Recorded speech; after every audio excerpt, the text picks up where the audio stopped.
Bismillahirrahmanirrahim. My dear students, Assalamu alaikum. Dear students, previous lecture के अंदर we discussed about the hypothesis testing for proportions, for hypothesis testing difference between means. आज के lecture के अंदर हम hypothesis testing about the difference between proportion की बात करेंगे, ठीक है। और इसके अलावा हम एक कंसेप्ट आपको देंगे, that is P value. P value means probability value. तो ये दो चीज़ें आज के लेक्चर में मेन इसके ऊपर हमारा एम्फसिस होगा। तो सबसे पहले मैं आपको थोड़ा सा एक्सप्लेन करता चलूँ कि प्रोपोर्शन, डिफरेंस बिटवीन प्रोपोर्शन से क्या मुराद है। तो किसी भी पॉइंट के ऊपर अगर आप if you want to see is there any difference between two population proportion, suppose आप देखना चाहते हैं जी proportion of smokers in men and women are equal, तो आप क्या करोगे, आप सैंपल लोगे मेन में से, यानी उसमें से आदमियों में से सैंपल लिया, उसके बाद वुमेन में से सैंपल लिया और देखा कि on their proportion is same or not.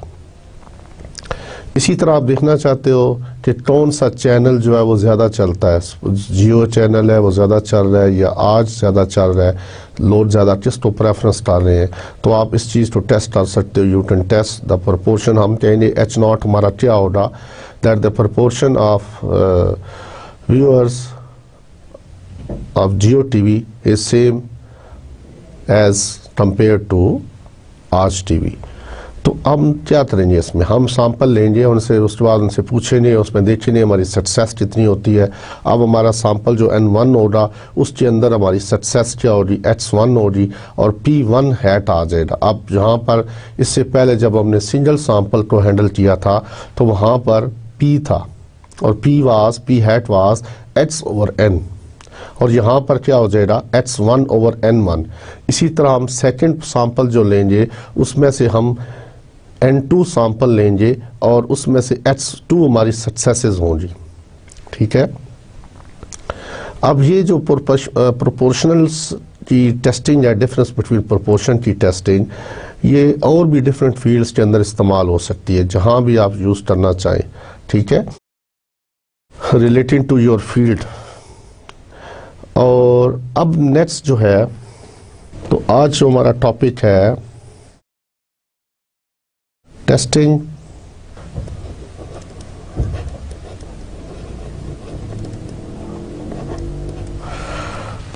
The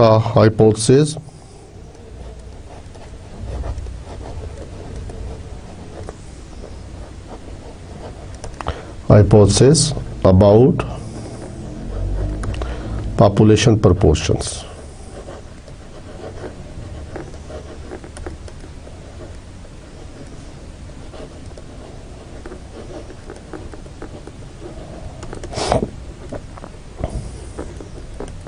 ठीक है, अबाउट पॉपुलेशन प्रोपोर्शंस कह दें या अबाउट डिफरेंस बिटवीन कह दें, बात सेम है।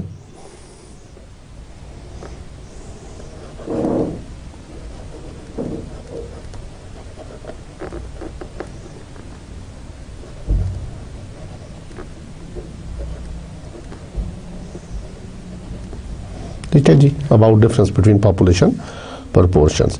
अब इसमें होगा क्या कि हमारे पास एक पॉपुलेशन थी जिसका प्रोपोर्शन था P1।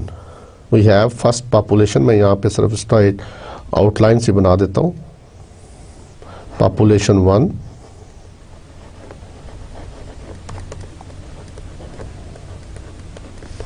और एक हमारे पास पॉपुलेशन 2 है।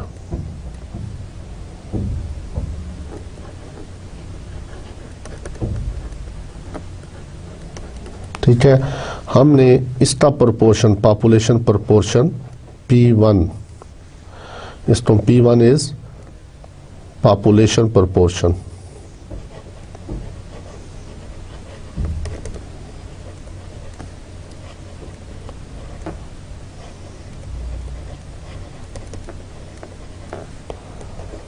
ऑफ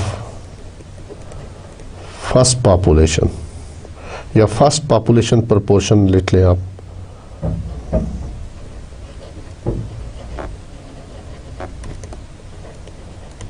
इसी तरह P2 जो है पॉपुलेशन प्रोपोर्शन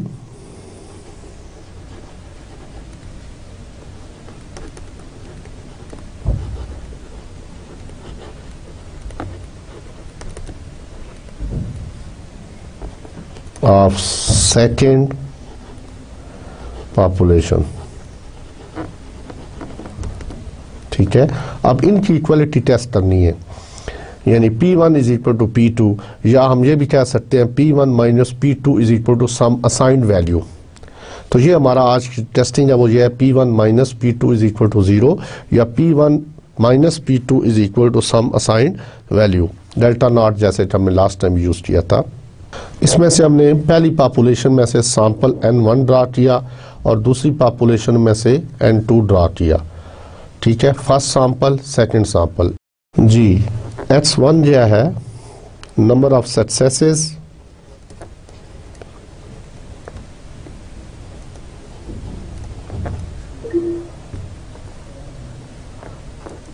इन N1 और X2 क्या है number of successes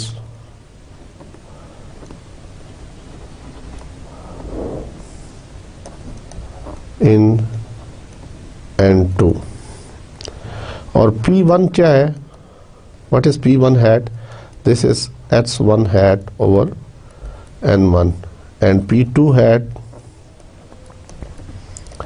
this is X2 over N2। तो ये प्रोपोर्शन है, सैंपल प्रोपोर्शन, इसको हम क्या कहते हैं, सैंपल प्रोपोर्शन।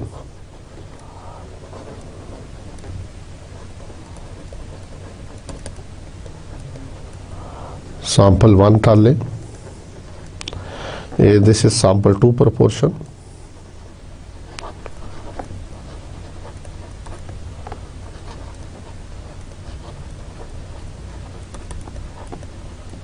ठीक है जी, तो अब हम सैंपल की बेस पर हाइपोथेसिस टेस्ट करेंगे।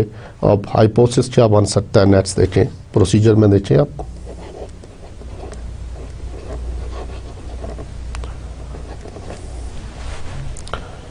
Procedure for testing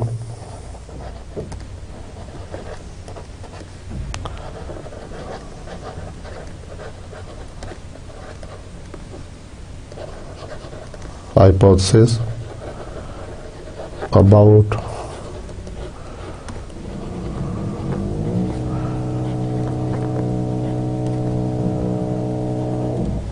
difference between two population proportions।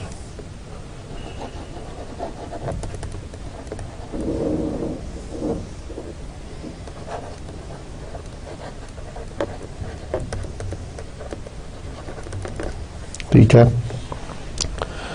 तो सबसे पहला स्टेप क्या है, वो स्टेट अवर हाइपोथेसिस एज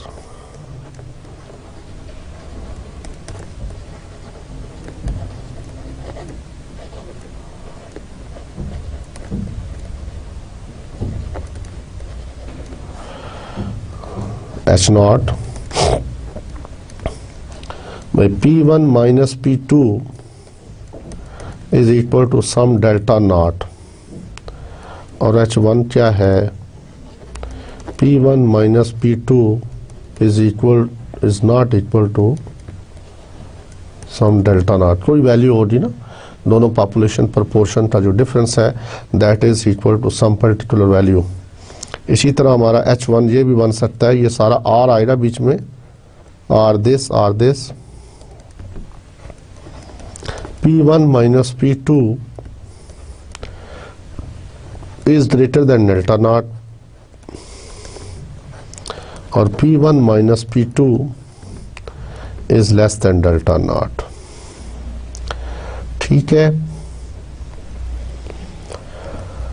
और इसके पैरेलल में एक और भी बना रहा हूँ हाइपोथेसिस के लिए कि अगर डेल्टा नॉट की वैल्यू 0 होगी तो ये हाइपोथेसिस क्या बनेगा,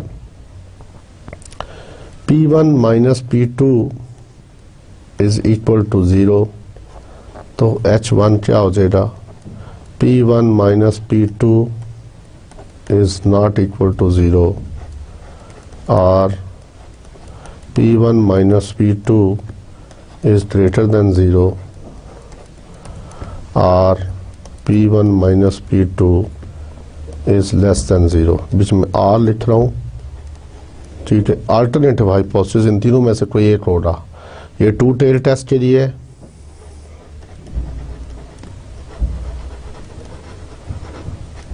और ये सारे वन टेल है।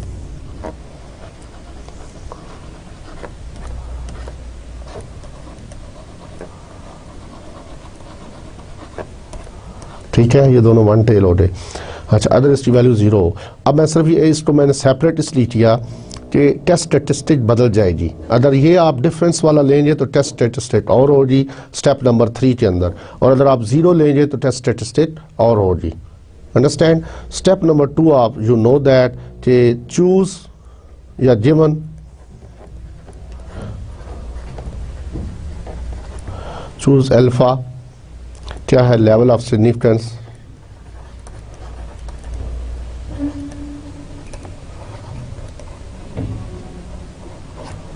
ठीक है, स्टेप नंबर 3 में क्या है जी, test statistic to be used is step number 3।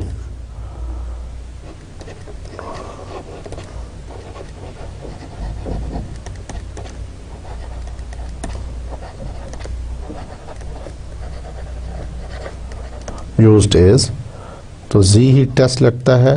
This is P1 minus P2 hat minus P1 minus P2, यहाँ पे डेल्टा नॉट भी लिख सकता हूँ, और P1 hat Q1 hat over N1 plus P2 hat Q2 hat over N2 which follows normal with 0 and 1, which under H0 follows normal distribution with 0 and 1। अजीज तलबा, ये उस सूरत में हम लिखेंगे अगर हमारा H0 ये होगा P1 minus P2 is equal to delta naught, तो यहाँ पे हम डेल्टा नॉट भी लिख सकते हैं। यहाँ पर इस जगह पे अगर लिखना चाहें we can write here delta naught. Delta naught is some particular value. हमसे पूछा जा सकता है कि दोनों पॉपुलेशन का जो डिफरेंस है, दोनों पॉपुलेशन प्रोपोर्शन का डिफरेंस क्या है, 10% या 20% या 25% एटसेट्रा, कोई वैल्यू होगी तो वो वैल्यू यहाँ पे हम पुट कर देंगे। ठीक है, अगर वो नहीं कहता तो 0 कहता है, तो द डिफरेंस कहता है simply test the hypothesis that there is no difference between two population proportions. तो अब हमारा हाइपोथेसिस दर ये बने, यानी एच डेल्टा नॉट की वैल्यू 0 हो इफ एच नॉट ये है कि P1 is equal to P2। जाहिर बात है P1 minus P2 is equal to 0 हो गया, तो फिर हमारा टेस्ट स्टेटिस्टिक क्या यूज होगा। इसके लिए मैं थोड़ा सा आपको पहले एक्सप्लेन कर दूं कि इसके लिए हम क्या करते हैं। अगर हम कहते हैं जी P1 is equal to P2 है,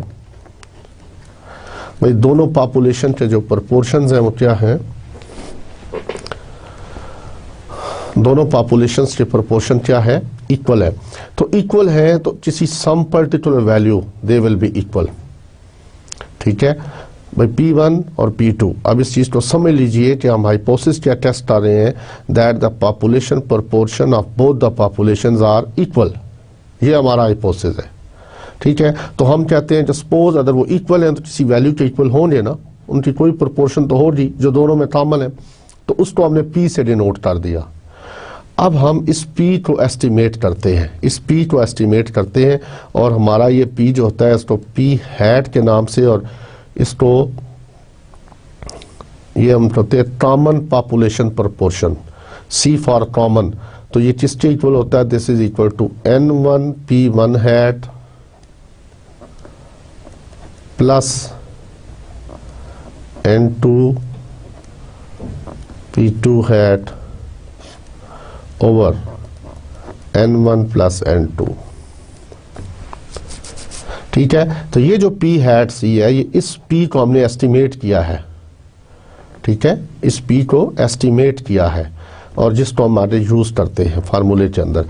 तो इसमें फार्मूला क्या यूज होगा, तो P हैट C ये है, इसको हम यूं भी लिख सकते हैं X1 plus H2 divided by N1 plus N2 R, इन दोनों के दरमियान R है। ठीक है, आप ये फार्मूला यूज कर लें P1 हैट, तो आपको निकालना ही पड़ेगा into N1 plus N2 P2 hat over N1 plus N2, या N1 P1 hat is basically H1। आप देखिए ना, P1 हैट किसके इक्वल होता है? P1 hat is equal to H1 over N1। इस N1 को इधर आप क्रॉस मल्टीप्लाई कर दें तो ये बन जाएगा N1 P1 हैट, तो this is equal to H1। तो यहीं पर मैंने वैल्यू पुट कर दी ना, यहाँ पे मैंने H1 पुट कर दिया और इसकी जगह पे मैंने H2 पुट कर दिया। इसी तरह P2 हैट क्या फार्मूला है?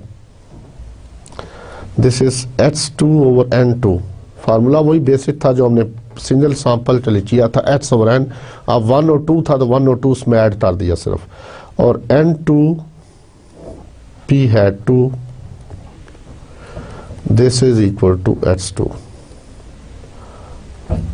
ठीक है, तो यहां से भी हमने निकाली। अब हमारी टेस्ट स्टेटिस्टिक क्या बनेगी? P1 हैट माइनस P2 हैट माइनस, आप जीरो लिखते हैं बेशक, जो हमें पता है कि we are testing the equality of two proportions, not an assigned value. Assigned value नहीं है, असाइंड वैल्यू तो होगी तो ऊपर वाला यूज करेंगे फार्मूला। अब जब ये दोनों सेम है तो यहां पर आ जाएगा P हैट C, छोटा c छोटा है ये, जस्ट टू डिनोट डिफ्रेंशिएट करने के लिए, और into 1 over N1 plus 1 over N2, और इस सारे के ऊपर अंडर रूट आ रहा है।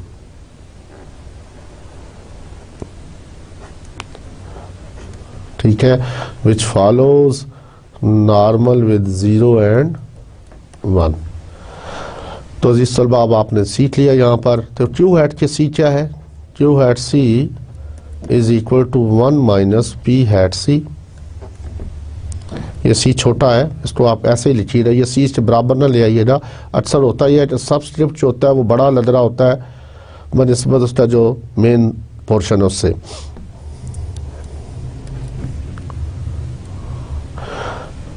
तो ये दो फार्मूले आपको याद करने पड़ेंगे for testing this particular hypothesis. ठीक है, अगर उनके डिफरेंस के अंदर कोई वैल्यू दी हुई है तो फिर आपने ये नंबर 1 पे जो फार्मूला टेस्ट स्टेटिस्टिक लिखी है वो यूज करेंगे। अगर P1 is equal to P2 है या P1 minus P2 is equal to 0 है, ठीक है, तो फिर आपने ये सेकंड वाला यूज करना है फार्मूला। स्टेप नंबर 4 में कंप्यूटेशन है।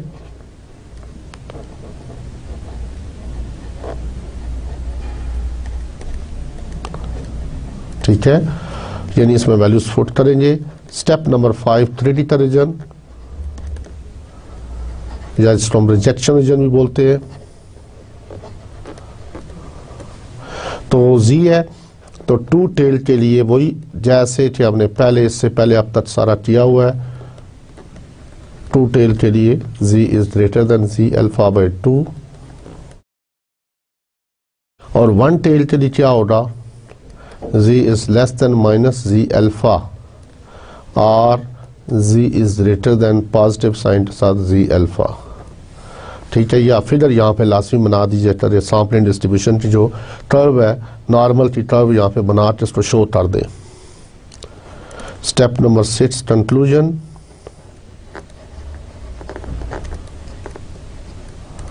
ठीक है, as it is if the computed value of Z falls in the acceptance region, accept H0, otherwise reject H0। अब हम एक न्यूमेरिकल सॉल्व करते हैं। तो क्वेश्चन है, question is in a random sample of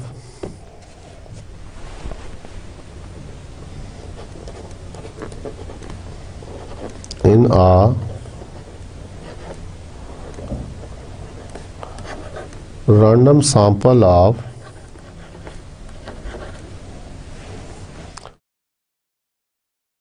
500 men from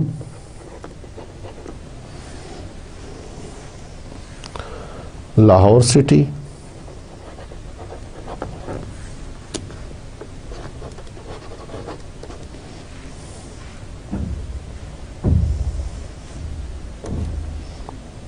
(300) are found to be smoker.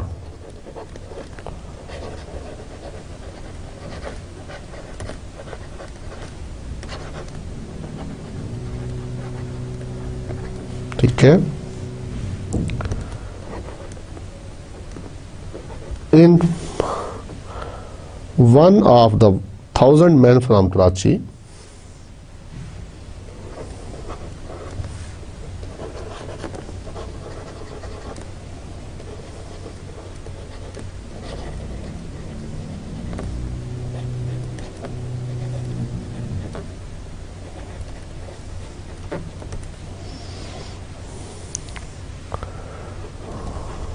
Karachi city, 550 are smokers.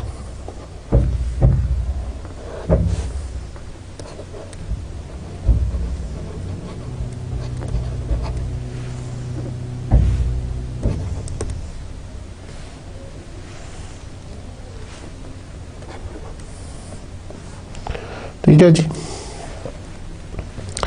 Do the data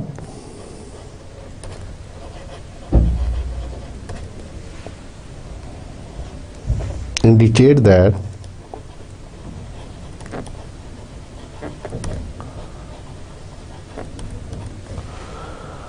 the two cities are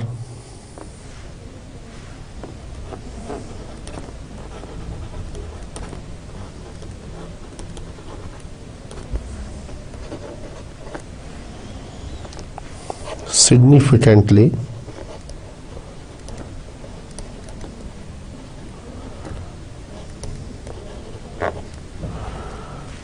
different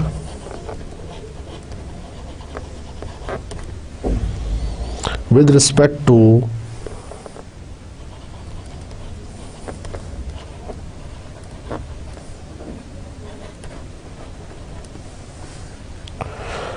the prevalence of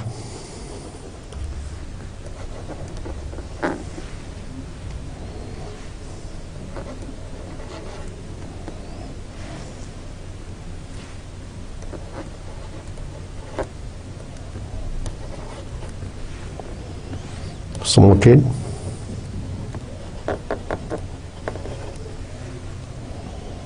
among men.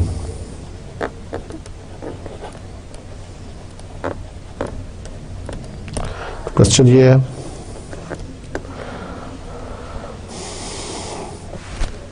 तो hypothesis क्या हो गया? सबसे पहला step है, we state our hypothesis that H0 with P1 is equal to P2, that there is no difference between, इससे मुराद क्या है, that is there is no difference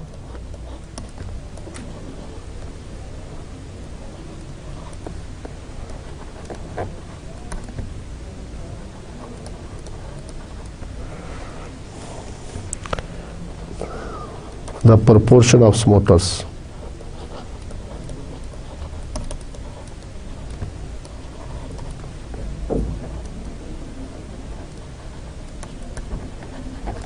ठीक है, और H1 क्या हो जाएगा? P1 is not equal to P2. It means there is a difference.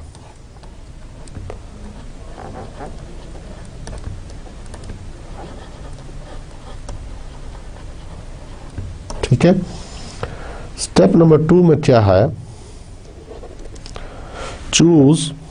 we choose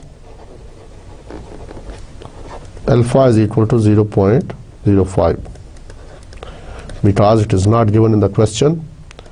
Step number 3, the test statistics कौन सी लगेगी?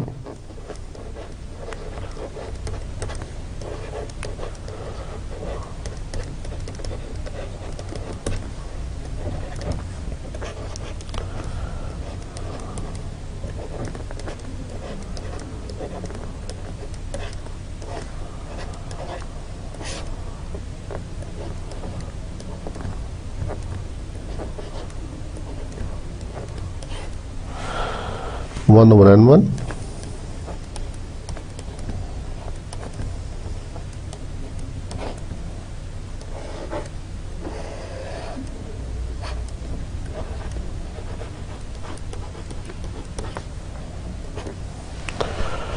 तो ये है टेस्ट स्टैटिस्टिक जो लगेगी इसमें। स्टेप नंबर 4 में कंप्यूटेशन आ जाएगा।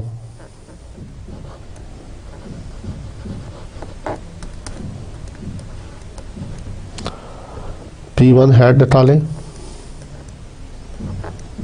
This is H1 over N1। तो व्हाट इज H1 जी 300 थे और टोटल कितने थे, N1 वाज 500, तो 3/5। इसी तरह P hat 2, H2 over N2, so that figure was 550.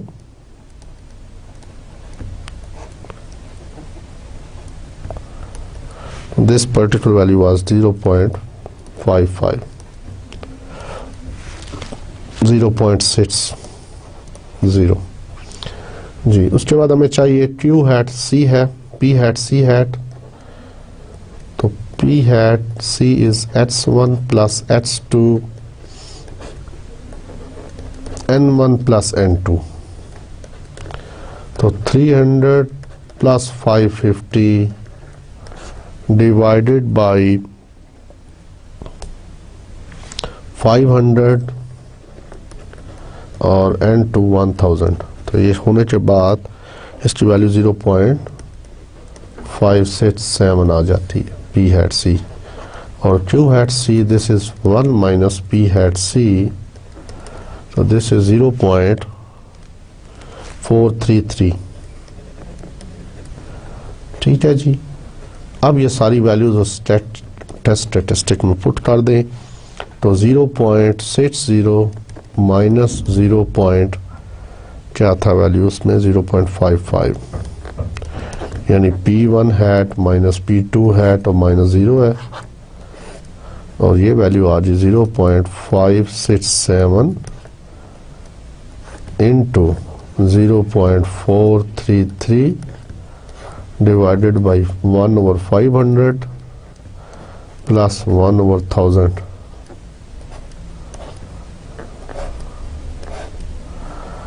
तो ये सिंप्लीफाई होने के बाद ये वैल्यू आती है 0.05 divided by 0.027, this is equal to 1.85। तो ये जी कैलकुलेटेड की वैल्यू आई। अब अगले स्टेप के अंदर step number 5, because it is it is 2 tail, तो क्रिटिकल वैल्यूज क्या होंगी, जी इज लेस देन -1.96 और जी इज ग्रेटर देन 1.96। अगर सपोज 1% लेवल ऑफ सिग्निफिकेंस होता तो ये वैल्यू क्या होती, 2.33 माइनस और 2.33 विद पॉजिटिव साइन। तो वो टेबल आपने याद किया होगा कि 1% लेवल ऑफ सिग्निफिकेंस हो तो क्या होती है वैल्यूज 1 टेल के लिए, 2 टेल के लिए, और अगर ये 2% हो तो फिर उसकी हम निकाल सकते हैं। अगर ये 5% है तो उसकी वैल्यूज हमने ऑलरेडी नोट की हुई हैं। स्टेप नंबर 6 के अंदर कंक्लूजन। अब आप देखें कि आपकी कैलकुलेटेड वैल्यू क्या थी, दैट वाज 1.85। तो अगर इसको मैं ड्रॉ करूं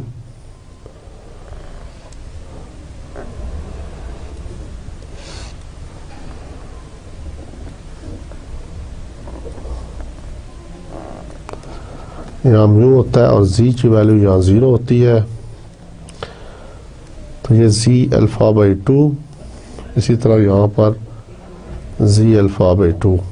तो 0 है तो इस तरफ नेगेटिव वैल्यूज है तो साइन नेगेटिव आ गया। ये अल्फा बाई 2 है, this is also alpha by 2, तो ये 0.025 है, 0.025 बिकॉज, और this is our acceptance region 1 minus alpha के इक्वल होता है ये। ठीक है, इस टाइम इसकी वैल्यू क्या है 0.95, दिस इज 1 माइनस अल्फा क्या 0.95। ये एरिया जो इस पॉइंट से इस तरफ है, ये एरिया या इसकी प्रोबेबिलिटी क्या है 0.95।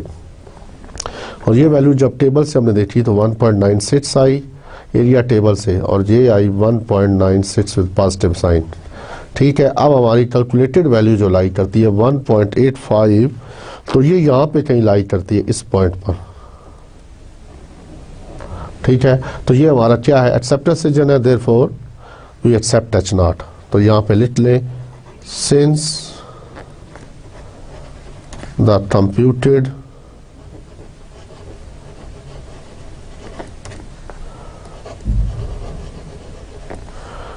value of z is equal to 1.85 lies in the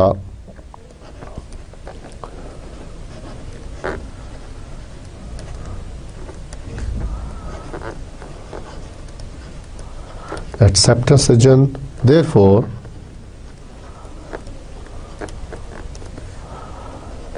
we accept H naught।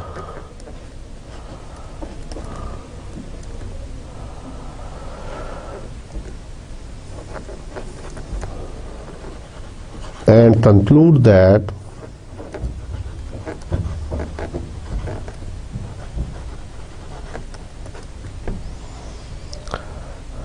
conclude that there is no significant difference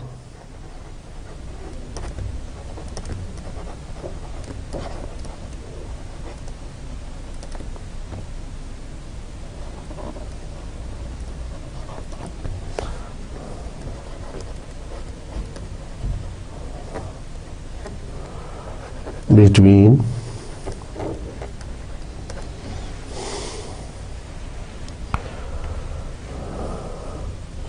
the two cities with respect to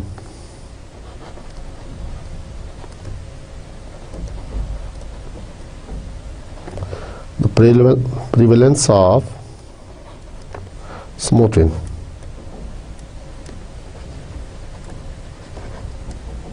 या प्रेजेंस ऑफ स्मोकिंग। ठीक है, तो ये हमने हाइपोथेसिस जो है इसमें। अब एक और क्वेश्चन है जिसमें हम डिफरेंस बिटवीन टू प्रोपोर्शन जो है सम असाइंड वैल्यू के बराबर होगा।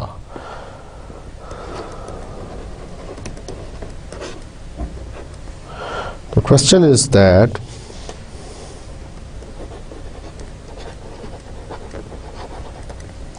A candidate of the question is a candidate for mayor in Lahore, for chief minister Talle,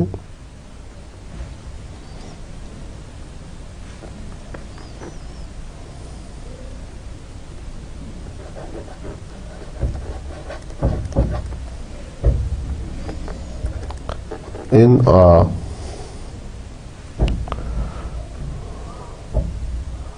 large city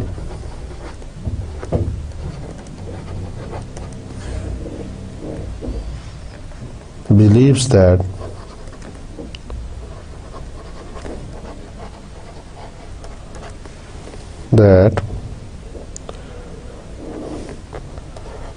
he appeals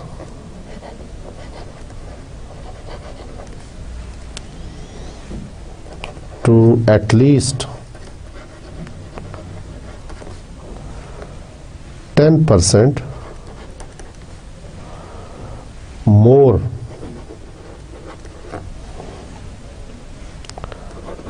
of the women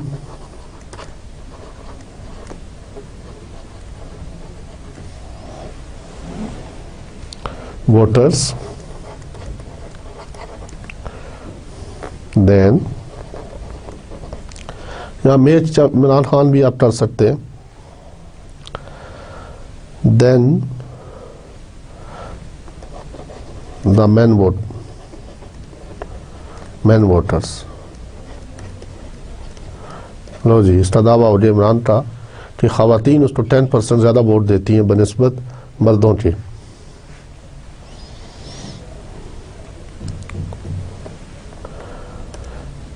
अब इस चीज़ को उसने टेस्ट करना है। ही हायर्स, जैसे गैलप सर्वे होते रहते हैं हमारे यहाँ,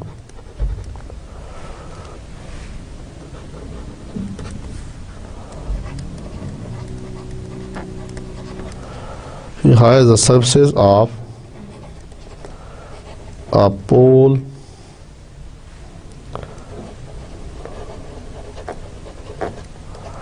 taking organizations, जैसे NGOs है हमारे यहाँ,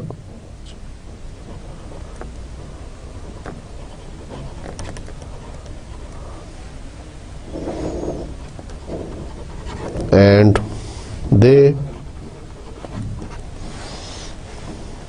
find that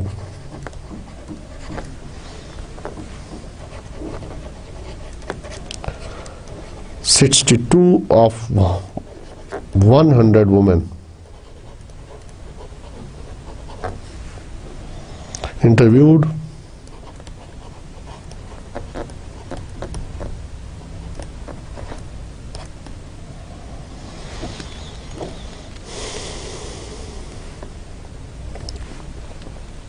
support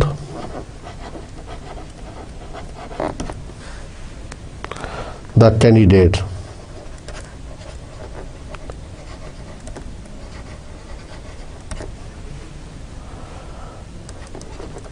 and 69 of 150 men support him.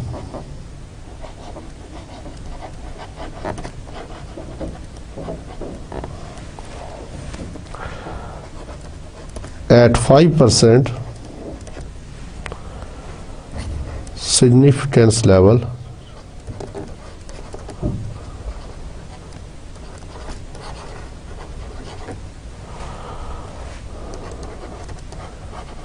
is the hypothesis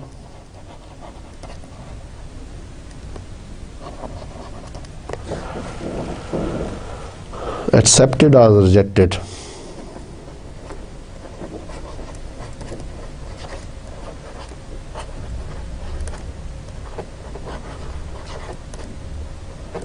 ठीक है जी, तो ये question.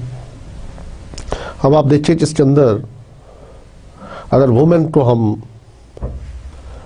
Proportion of women voters तो लेट कर देते हैं यहाँ पर हम कि P1 जो population proportion of women voters तो शो कर रहा है।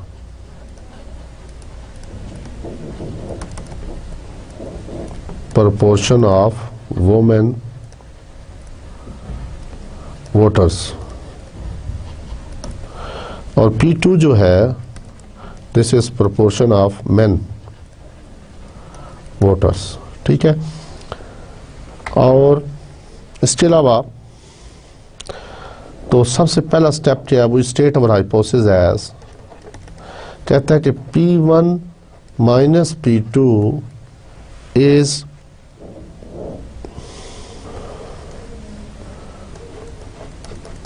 अब आप एक चीज में रखें,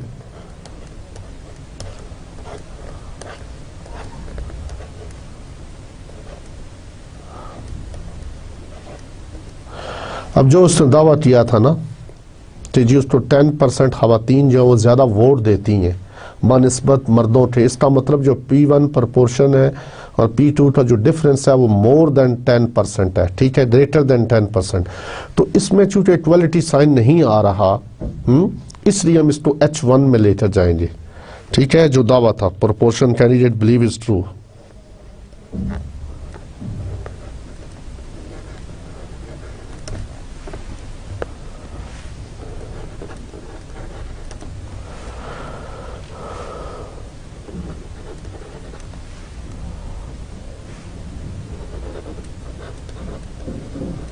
ठीक है जी, अब आप कह सकते हैं ना कि उसको हमें H0 में क्यों नहीं लिखा, इसलिए नहीं लिखा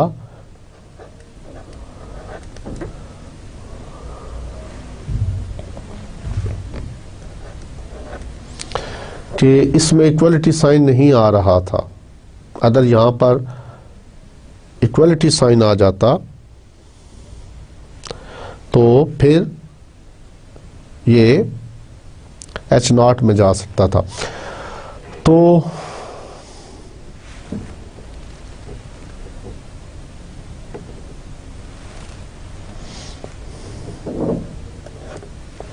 H0 में हम लिख सकते हैं नेगेशन ऑफ कैंडिडेट्स क्लेम।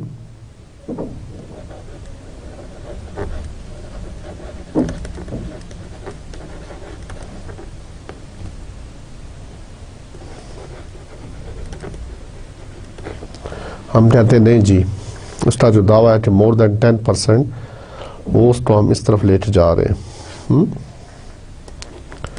तो अल्फा गिवन है,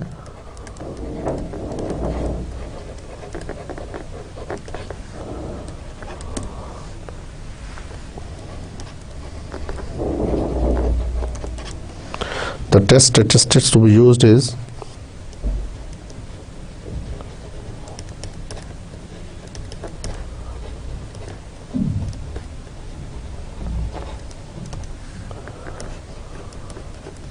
चूंकि अब डिफरेंस बिटवीन प्रोपोर्शन 0 नहीं है, इसलिए हम टेस्ट स्टैटिस्टिक जो फर्स्ट नंबर पे हम लिखा था उसी को हम यूज करेंगे।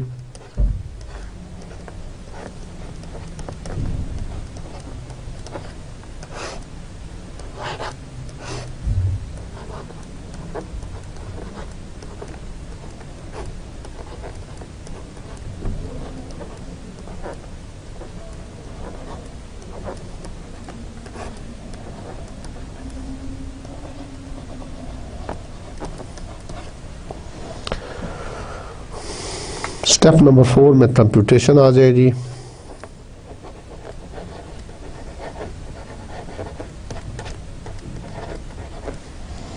तो P1 हैट क्या है? What is P1 hat? 62 out of 100,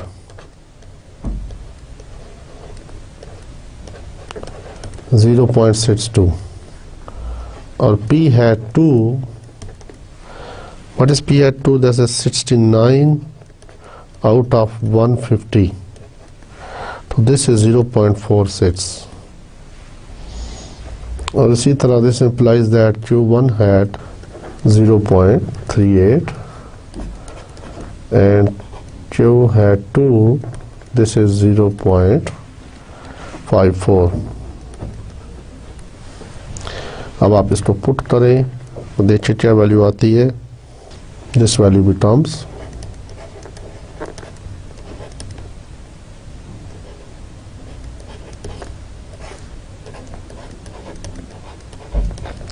उनका डिफरेंस क्या था? तो 0.62 into 0.38 divided by 100 plus 0.46 into 0.54 divided by 150.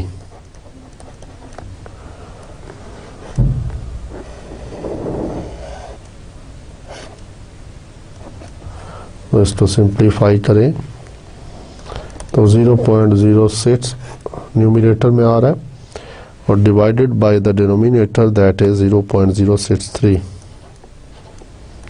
After simplification it becomes 0.95। ठीक है जी, तो ये कैलकुलेटेड वैल्यू आ गई। अब आप इसको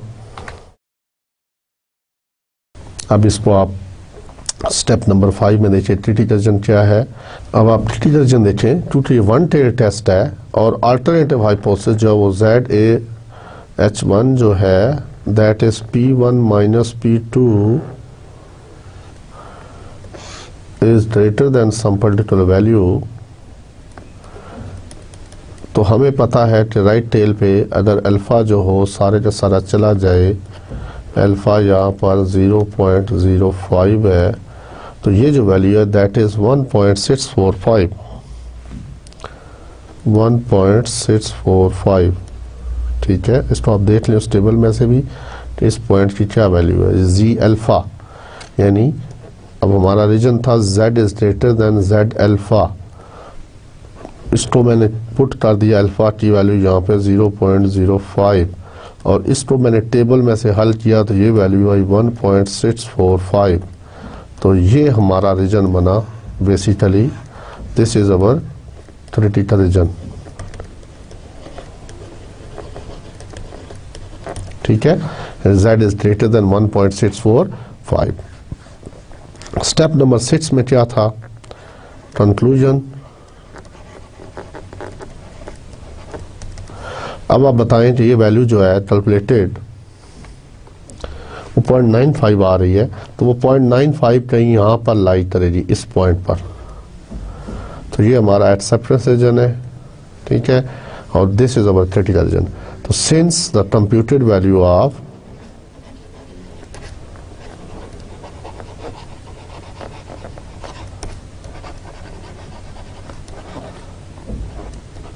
z is equal to 0.595 falls in the acceptance region,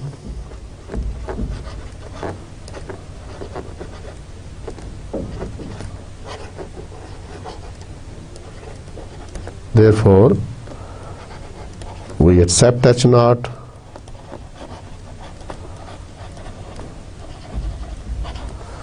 and conclude that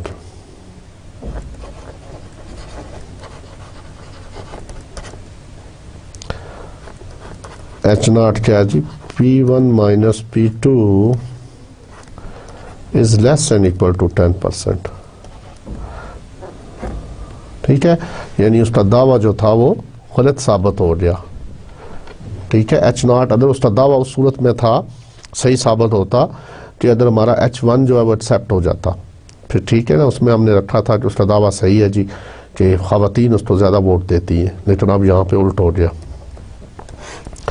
तो जी तलबा, अब आप देखें कि आपने यहाँ तक हमने हाइपोथेसिस टेस्टिंग में जितना काम किया हुआ, सिंगल सैंपल को लिया, प्रोपोर्शन था, प्रीवियस लेक्चर में हमने उसको सॉल्व किया, फिर आज के लेक्चर के अंदर हमने डिफरेंस बिटवीन प्रोपोर्शंस की बात की। अब में एक कंसेप्ट है जिसको बोलते हैं पी वैल्यू। ये मेडिकल डॉक्टर्स और इस तरह के साइकोलॉजिस्ट और गायनेकोलॉजिस्ट और ये जो जितने लोग रिसर्च करते हैं बायोसाइंसेज में, ठीक है, जिनका ताल्लुक बायोस्टैटिस्टिक्स के साथ है, तो इनको बड़ी ज़रूरत पड़ती है इस वैल्यू की, पी वैल्यू।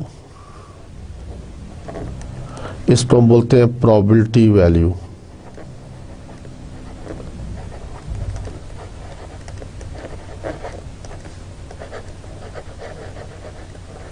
ठीक है, अब पी वैल्यू क्या है, इसकी अगर मैं डिफाइन करना चाहूं, it is the maximum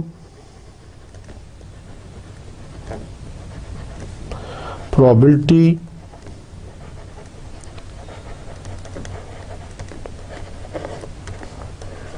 of rejecting H naught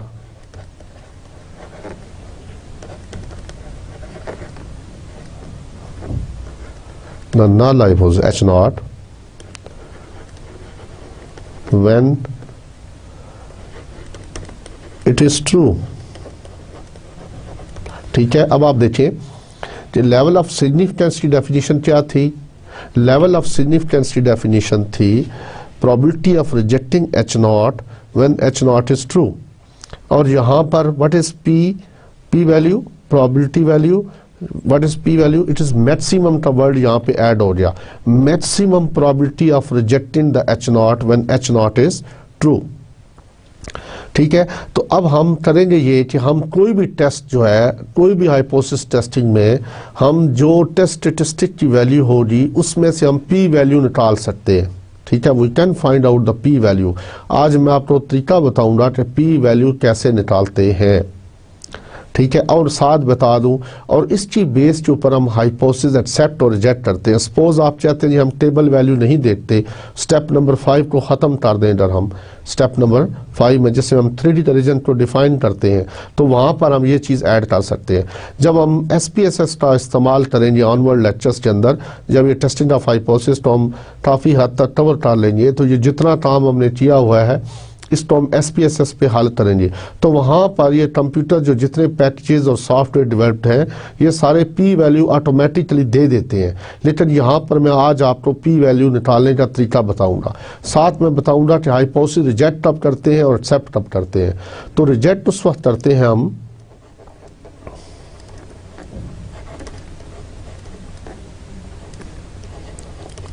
if P value is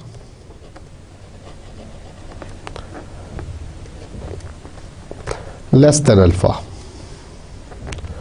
or accept H naught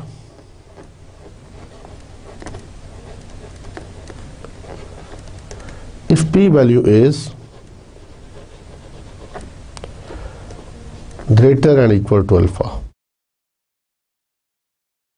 ठीक है, तो P वैल्यू अगर हमारे पास मालूम हो, अल्फा ऑलरेडी नोन होता है, अगर वो लेस हो जाए अल्फा से क्या आ जाए, लेस हो जाए, तो हाइपोथेसिस को रिजेक्ट कर देते हैं। और अगर P वैल्यू जो अल्फा के इक्वल या उससे बड़ी आए तो हाइपोथेसिस क्या हो जाता है, एक्सेप्ट हो जाता है। अब आप उससे क्वेश्चन कर सकते हैं कि what is the P value in this case. अब इस टेस्ट के अंदर P वैल्यू क्या होगी, तो P वैल्यू को हम कैसे फाइंड करते हैं, ये देखिए आप, P value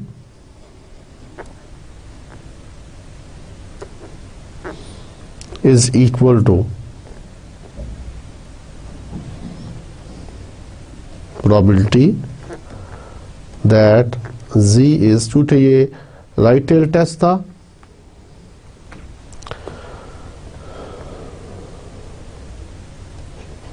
Z is greater than 0.95, तो ये इसकी probability। अब इसको आपने एरिया टेबल में से देखना पड़ेगा कि probability that Z is greater than 0.95 क्या आती है। ठीक है जी, बात समझ में आई है कि 0.95 जो था वो टेस्ट स्टेटिस्टिक की वैल्यू थी, उस पॉइंट से ऑनवर्ड जितना भी है वो सारा क्या है, P वैल्यू है। अच्छा, अब इसको टेबल में देखने के लिए, चूंकि एरिया टेबल हमें जो देता है वैल्यू, वो देता है probability that Z is less and equal to small z, या सम पर्टिकुलर वैल्यू, जैसे कि यहाँ पे 0.95 है, तो ये वैल्यू ग्रेटर है। तो हमें पता है कि टोटल प्रोबेबिलिटी 1 होती है, जिसको हम निकाल सकते हैं 1 minus probability of Z is less and equal to 0.95। तो जी तलबा, अब इस वैल्यू को आप टेबल में से देखोगे, एरिया टेबल में से। तो एरिया टेबल में से देखने के बाद अब आप कैसे देखोगे, एरिया टेबल में यहाँ Z की वैल्यू दी होती है, मे बी ये माइनस इन्फिनिटी से शुरू होगा और प्लस इन्फिनिटी से पहले भी मैं इसको एक्सप्लेन कर चुका हूँ। 0 होती है, 0 के बाद यहाँ पे -1.0, फिर -2.0 एंड सो ऑन, इस तरह 1.0, 2.0 एंड सो ऑन। और यहाँ पर ये टेबल में 0.0, 0.01, 0.02 एंड सो ऑन। और इसके अंदर जो है ये बेसिकली टेबल जो होगा इस तरह का होगा, आपने उसको एरिया टेबल को लेना। यहाँ पर मे भी कहीं 0.5 पड़ा होगा, 0.95 जी। तो अब आपने प्रोबेबिलिटीज निकालनी है, तो यहाँ पर प्रोबेबिलिटीज वेरियस दी हुई होनी इस फॉर्म में। तो आपने लेफ्ट हैंड साइड पर 0.95 को तलाश करना है, 0.95 को, ये 1 है, 0.2 है, ठीक है। यहाँ पर ये 0 के बाद 0.1 आएगा, फिर 0.2, 0.3, 0.9 को आपने इस तरफ तलाश करना है, और 0.05 को यहाँ पर ये 0.34 और 0.05। तो अब आप देखिए 0.9 को आपने इस तरफ देखना है इस टेबल के कॉलम में, और 0.5 को ऊपर से देखना है। तो इसके अगेंस्ट देखिए कि क्या प्रोबेबिलिटी दी हुई है। यहाँ पे सपोज अगर ये यहाँ पे कई वैल्यू है और इससे ऊपर ये आ रहा है, तो ये जो प्रोबेबिलिटी है इसको आपने यूज करना है इस जगह पर ये, और उसके बाद उसको 1 में से माइनस कर देंगे एरिया टेबल में से। तो जो आंसर आएगा वो हमारी पी वैल्यू आएगी। अब पी वैल्यू सपोज यहाँ पे हल होने के बाद मे भी ये आती है 0.35, I think so, may be. तो अब आपने पी वैल्यू को अल्फा से कंपेयर करना है। पी वैल्यू हाइपोथेसिस को एक्सेप्ट और रिजेक्ट करने के लिए पी वैल्यू को अल्फा से कंपेयर करेंगे। अगर पी वैल्यू अल्फा से बड़ी आ जाती है या उसके बराबर है तो हाइपोथेसिस क्या हो जाएगा, एक्सेप्ट हो जाएगा। हाइपोथेसिस क्या होगा, एक्सेप्ट हो जाएगा। अब यहाँ पर देखें ये पी वैल्यू अगर 0.35 है तो 0.35 इज ग्रेटर देन 0.05। इसका मतलब क्या हुआ, ग्रेटर है तो ये चीज़ वेरीफाई हो रही, एच नॉट क्या हो जाएगा, एक्सेप्ट हो जाएगा। एच नॉट इज एक्सेप्टेड, ठीक है, H not will be accepted. तो ये था पी वैल्यू का कंसेप्ट। अब ये एरिया टेबल है, कोशिश करेंगे कि नेक्स्ट क्लास के अंदर आपको एरिया टेबल भी दिखाया जाए, उसके ऊपर भी इसको हल किया जाए। तो इसके साथ ही मैं आपसे इजाज़त चाहूँगा। अब आज के लेक्चर में आपने प्रोबेबिलिटी क्या प्रोपोर्शन की बात की, हमने डिफरेंस बिटवीन प्रोपोर्शन की बात की और साथ पी वैल्यू का कंसेप्ट दिया, ठीक है। अब नेक्स्ट लेक्चर के अंदर, अब इससे पहले जितने हम हाइपोथेसिस टेस्टिंग के हमने जितने भी टॉपिक्स टोटली कवर किया है, that is about large samples, जिसमें sample sizes was large, n is greater and equal to 30, ठीक है, greater and equal to 30। Large sample से मुराद क्या है, n की वैल्यू क्या होनी चाहिए, it should be greater and equal to 30। लेकिन आज के लेक्चर के अंदर अब ऑनवर्ड जितने लेक्चर्स होंगे उसमें हम सैंपल साइजेस लेस की बात करेंगे। अगर लेस देन 30 हो तो उसके बारे में टेस्ट स्टेटिस्टिक में क्या चेंजेस आती हैं, जारी बात है फिर डिस्ट्रीब्यूशंस बदल जाएंगी। ये नॉर्मेलिटी को फॉलो करता है तो वहाँ पर कोई और डिस्ट्रीब्यूशन है जिसको हम स्टूडेंट्स टी डिस्ट्रीब्यूशन कहते हैं, तो टी टेस्ट के बारे में हम पढ़ेंगे। इससे पहले जितना हमने किया है वो सारा जी टेस्ट था, तो नेक्स्ट ऑनवर्ड हम पढ़ेंगे जो होगा वो टी टेस्ट के बारे में। तो इसके साथ ही मैं आपसे इजाज़त चाहता हूँ। गुड लक एंड अल्लाह हाफिज़।